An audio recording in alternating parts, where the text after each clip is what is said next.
qu'on suivra prochainement dans l'équipe du dimanche, bien sûr. Et là, voilà cette ambiance que décrivait Franck tout à l'heure. Cette ambiance du stade Riazor, ici à La Corogne.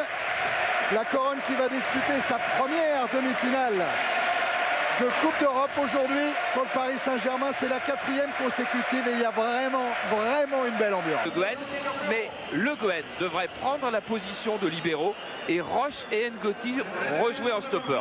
On vous expliquera un petit peu plus tard pourquoi ce changement tactique de Luis Fernandez. Corogne et 3-4-3 du côté du PSG.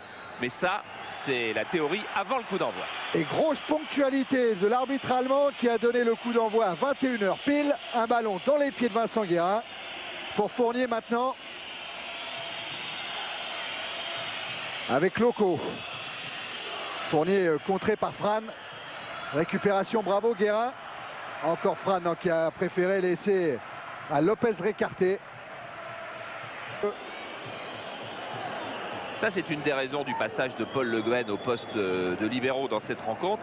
C'est parce que, je dirais, il orchestre mieux, en ce moment, en tous les cas, le jeu défensif qu'Alain Roche.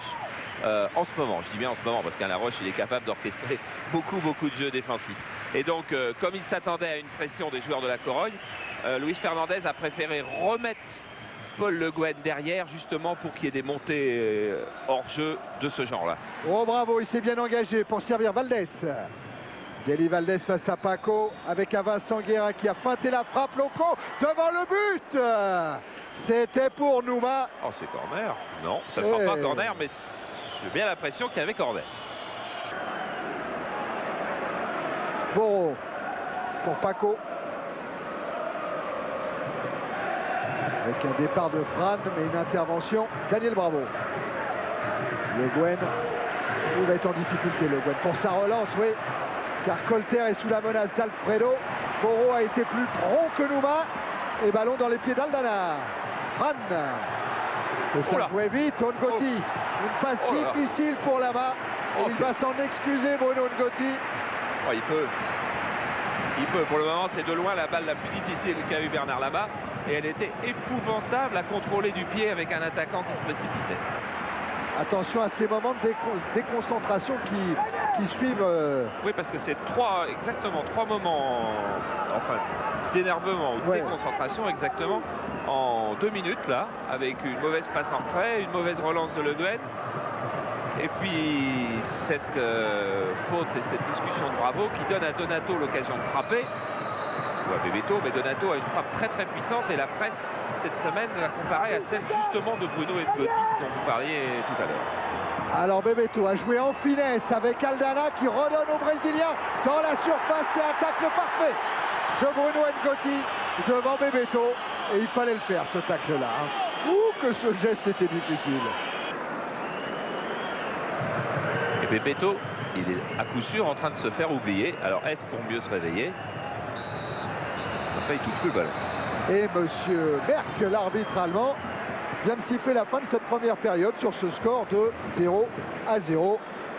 Et je dirais presque dans l'indifférence totale du public. C'est très curieux, c'est très curieux. Autant l'avant-match avait été sympathique au niveau ambiance, on sentait que ça c'était tout près d'exploser. Autant là, c'est vraiment la neutralité la plus totale. Des hommes, les 11 même que tout à l'heure. Oh, je suis content que une de nos caméras supplémentaires tenues par Jean-Claude Manella, Olivier Bigatch et nos copains espagnols, là, vous ai montré ce que faisait le gardien, car il y a très peu de gardiens qui maintenant continuent à le faire.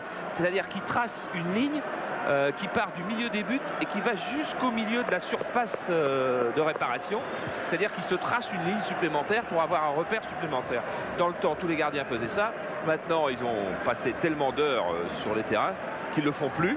Et là, Liano, lui, fait ça, la bonne vieille méthode qu'on employait dans le temps. Et c'est vrai, on voit bien sur la pelouse des deux côtés, on voit que Liano est maître des lieux ici, parce qu'il y a une petite ligne, effectivement, tracée artificiellement des deux côtés. Ouais. Djokic, oui Philippe. Suite du feuilleton, mais c'est de la bouche de Luis Fernandez, donc maintenant c'est quand même vraiment officiel. Finalement, il va le faire jouer 2 minutes, c'est simplement un petit truc qu'il nous a dit. Mais c'est 2 minutes pour Loco, il devrait sortir pour Lasser la rentrée. Oui, parce que le changement tactique, il est complètement préparé par les Parisiens. alors que normalement les Espagnols vont devoir s'y habituer. Oui, attention à Bebeto qui a été lancé par Fran. Ballon qui a lobé Bruno Ngoti. Lopez récarté avec Aldana. Oui, pour Mondrarin. En face à face, ballon sorti par Lama. Et par Paul Le Guen maintenant sur la frappe de Bebeto. Quelle parade de Bernard Lama qui vient encore une fois de sauver son équipe comme à Parme. Et là, Nouma, est-ce qu'il va s'en sortir? Allez, on touche. Voilà. On touche pour que tout le monde reprenne son sang-froid. Et il y a eu 2 arrêts, Thierry. Ouais, oui. 2 de Bernard Lama. On verra ça sans doute beaucoup plus tard parce qu'ils vont jouer plus vite, c'est sûr. Avec encore ce centre tendu de Fran, sorti par Le Guen, Deli Valdés. Avec Colleter. Guerra qui a essayé de dévier en direction de Nouma. Djukic. Hors-jeu. Et bien sûr, hors-jeu. Il se cache derrière la défense de Bebeto. Ah, ça, c'est un geste de paresseux que de traîner hors-jeu. En revanche, ça, c'était pas un geste de paresseux. Regardez comme là-bas, sans faire de faute, qu'est-ce qui va loin avec sa main droite, qu'est-ce qui va loin. Et là, il revient et hop, il a redévié de la main gauche. Et ensuite, c'est Paul Le Guen qui va être le premier. Quelle occasion! Et on en est à 22 minutes maintenant.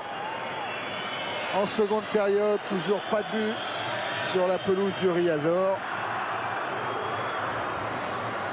Avec Donato qui manque sa tête, Nouma. Et au dernier moment, c'est Boro qui vient écarter ce ballon. Oh, il va la rendre. Mais oui. Merci. Vincent Guerra, un centre. Oui, la tête de Deli Valdés. Et la parade de Diallo. On le voyait dedans. Alors jusqu'à présent, les Espagnols, ils jouaient pas bien, mais ils faisaient pas de grosses erreurs défensives. Là, il vient d'en faire 2 en 20 secondes. Et Valdés, absolument seul, qui met sa balle on va lui en vouloir sur le banc. Regardez, Loco et Luis Fernandez. Parce qu'il met sa balle plein centre, alors que... Et un petit peu de place ailleurs quand même, il n'est pas beaucoup chargé. C'est vraiment le buteur qui n'est pas en confiance. Un seul but inscrit depuis le début de l'année 96 pour Deli Valdés. Alors qu'il en avait inscrit 13 en championnat par exemple avant la fin de l'année 95. Et ça va repartir du côté de Lopez récarté avec David. Alors David, il a réussi un dribble, mais il n'a encore pas passé Yasser. Et ils doivent reculer sous le pressing du Paris Saint-Germain à l'image de celui de Nouma sur Donato. Fournier. Oui, Nouma, elle va peut-être être bonne. Frappe de Nouma. Et il y a un autre qui doit détourner en corner.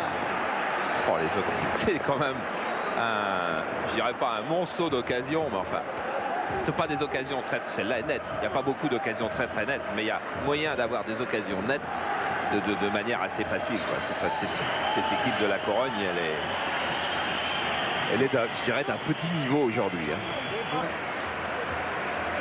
Bon, Donato. Mondrarin dans la course d'Alfredo qui va être couvert par Roche. Fran. Fran bien fait, le 1-2, frappe, et parade de là-bas, c'est pas fini. Deuxième parade de là-bas sur la tête de Fran, encore 2 gestes de qualité pour là-bas. Mais attention, c'est la bonne période de la Corogne avec une frappe de Donato qui a été déviée.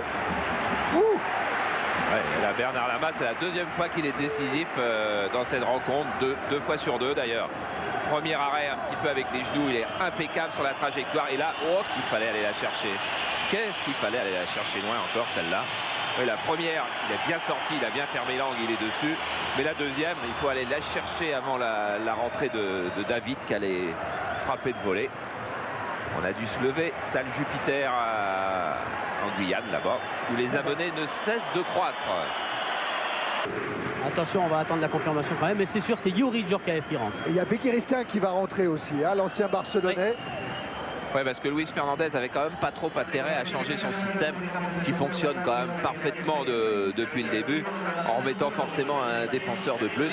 En mettant Djorkaeff plein centre de l'attaque, bah, il oblige les joueurs de la Corogne à garder leur système défensif qui est trop important, je pense d'ailleurs. Mais...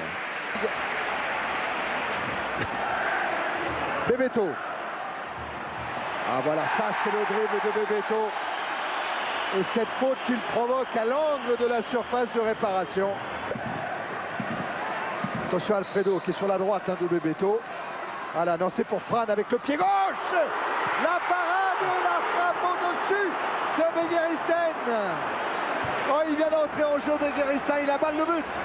Ça c'est fou, ça c'est fou cette balle qu'il a eue. Avec un Bernard Lama qui s'est couché, c'était de l'autre côté, mais sur ces positions, deux positions difficiles qu'il venait d'avoir, et il sait bien ces dernières semaines, avec un but encaissé contre Metz et un autre en Coupe d'Europe contre Parme. Là, elle est à ras de terre de l'autre côté, il se couche bien, mais il la maîtrise pas tout à fait, parce qu'elle est forte, puis parce qu'il se souvient qu'il a eu 2 pépins dans les 3 dernières semaines. Et Begueristen qui vient de rentrer, qui a plus qu'à la pousser et qui choisit la frappe en force. C'était le mauvais choix. David, avec un contre favorable, cette fois il s'en sort, il est passé. Il a trouvé Fran, 1-2. Toujours pour David, centre, avec une tête de Colleter, la reprise. Demi-volée de Donato.